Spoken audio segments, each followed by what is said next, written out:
Alors, je vais me présenter rapidement. Je m'appelle Sharky, du groupe Scratchatic.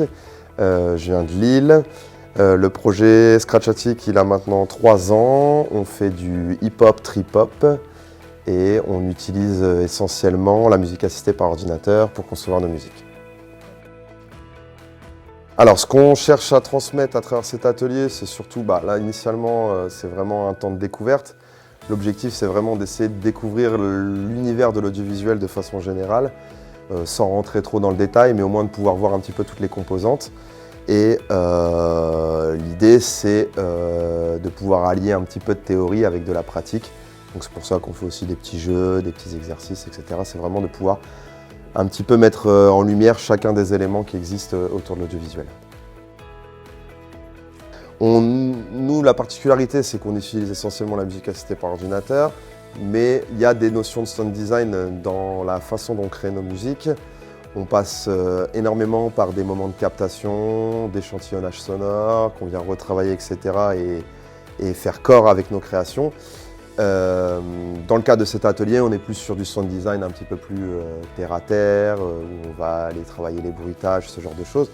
Mais l'idée, c'est, en partant de notre pratique, de montrer que le sound design peut avoir un aspect très technique, mais qui peut aussi se lier fortement avec le côté artistique. Voilà, et c'est ça qui est très intéressant dans ce qu'on peut mener ici, quoi.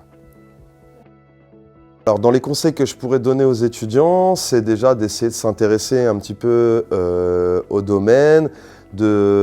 Alors, ça passe par des choses qu'on peut apprendre à l'école et qu'on peut apprendre sur tout un tas de tutos maintenant qu'on retrouve en ligne, etc. Mais ce que je trouve intéressant aussi, c'est de passer par la pratique. Il y a beaucoup d'exercices à faire très intéressants autour du sound design. On peut mettre en lumière mettre en musique, pardon, on peut mettre en musique n'importe quelle base muette. Donc il y a plein de choses très intéressantes à faire. On peut s'intéresser aux films, aux jeux vidéo, on peut travailler sur des formats très très courts, mais on peut aussi aller sur des formes d'art plastique, sur des formes d'exposition, etc. Donc il y a un truc très intéressant à faire, je pense, quand on étudie, c'est de passer beaucoup de temps à pratiquer des petits essais comme ça sur des petits formats très courts, mais qui nous permettent un petit peu de pouvoir balayer de façon très large tout ce qui est possible dans le sound design. Et ça, je pense que ça peut être un vrai plus de passer par ces temps de pratique en autonomie ou dans les phases de stage à l'école. Mais en tout cas, ça peut être un vrai plus à la théorie.